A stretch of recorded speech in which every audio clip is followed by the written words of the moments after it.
Hi, I'm Jake. Welcome to Wisdom Check. So I did an unboxing of Elemental Stones, the new board game from Paizo.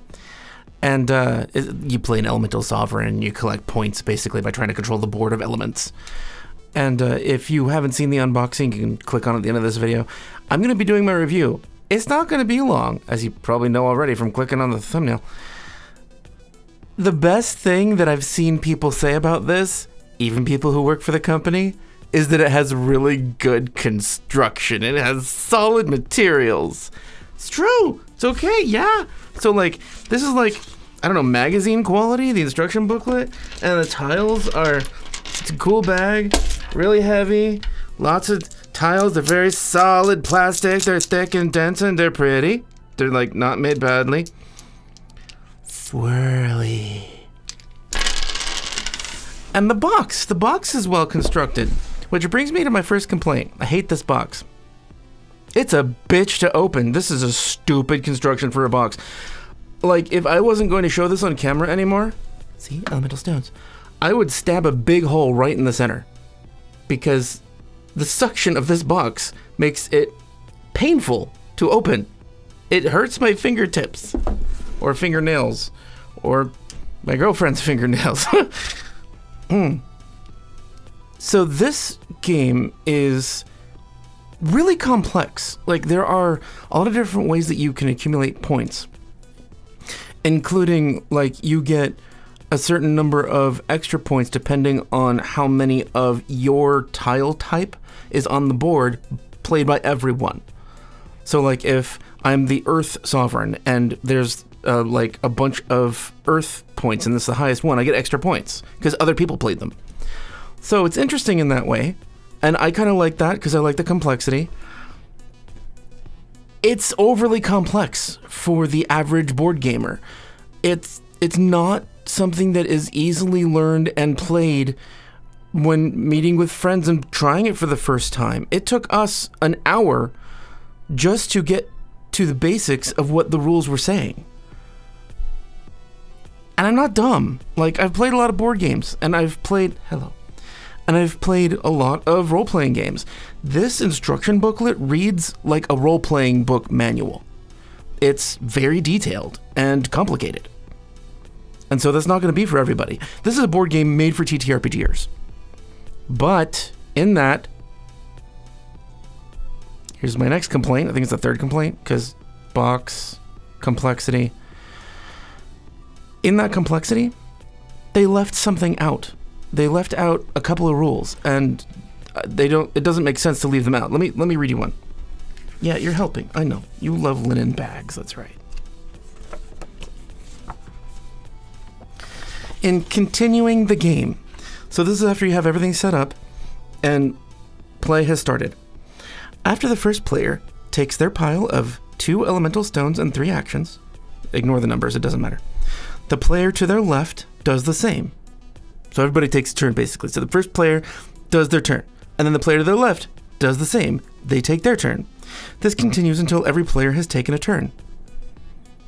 That means that the first player took a turn, and then the left player takes a turn, and then the one to their left, and then one to their left. And then before it comes back to the main starting person, everyone has taken a turn. So this is before it gets to them. After the last player's turn, place the stones from the leftover 2 stone piles in the appropriate blah blah blah. Discard any face-up pattern cards. The starting player card passes to the next player clockwise, who draws new stones and puts them into 2 stone piles, blah blah blah, same way. So literally what it says is, the starting player plays, and then the person to their left, and then everyone else until everyone has had a turn. And then before it gets back to the starting player, the player token moves to their left, and that person starts. So you skip the person that started, which doesn't make sense for a game. Like, that's not how board games work. They go in around, and sure, maybe control or primary play or dealing moves to the next person, but you don't just skip a player every turn, and that's how it reads. That's what it says to do, which is weird. Another thing that I left out is, per the rules, there is no way you can ever put a tile in the center space of the board. In the instructional videos that I've seen from Paizo, they have a tile in the middle of the board. It's not possible in the rules. I don't understand.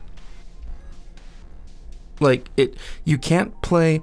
If you play a tile in a turn, you have to play other tiles in that turn that connect to that are right next to it. And the center space in the board is empty, and it's surrounded by tiles. So you can never connect to it, so you can never play in that tile space, the center. I don't know how they play one there. Yeah, I know it's kind of a minor complaint, but I don't get it. So obviously there's something wrong with the rules. So what do I like about this board game? I like that it's complex. I know, it sounds hypocritical now, but I like meaty games. I like things that are interesting, that are intricate, that are sophisticated. And yeah, I have to homebrew a couple of rules in this board game to be able to play it, but then it has fun gameplay and it's intricate. Like I said, there are going to be people who won't want to play it. People that are not TTRPGers won't care enough. They'll just be like, this is really complicated. Let's play one of these other 16 board games I have. Anyway, would I pay for it and buy it and play it now that I know how it works? No, I wouldn't.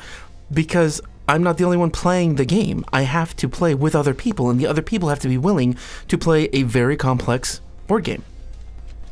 And not many people are. Not people who like board games. And if I'm with other people who like TTRPGs, I'm not going to play a board game with them. I'm going to play a role-playing game with them. I'm going to have a game session, even if it's just pulling shit out of my ass, and I have a 2-hour session with them. It's going to be way more fun than playing this board game. So no, don't buy it. I know, it's not the review Paizo wants, but it needs work. You shouldn't have to homebrew a board game to be able to play it. And board games can't just get errata like can be announced on Twitter for PDFs of Pathfinder.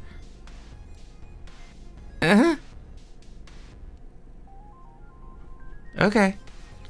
If you feel like making up a couple rules, it can be fun if you have friends who are TTRPGers and you don't want to play TTRPG.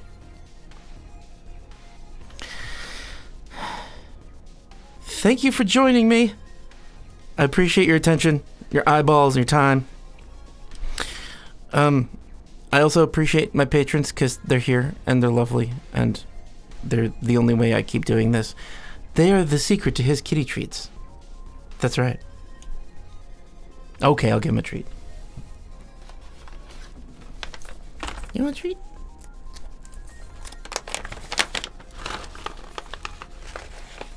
It's over here. It's over there. There you go.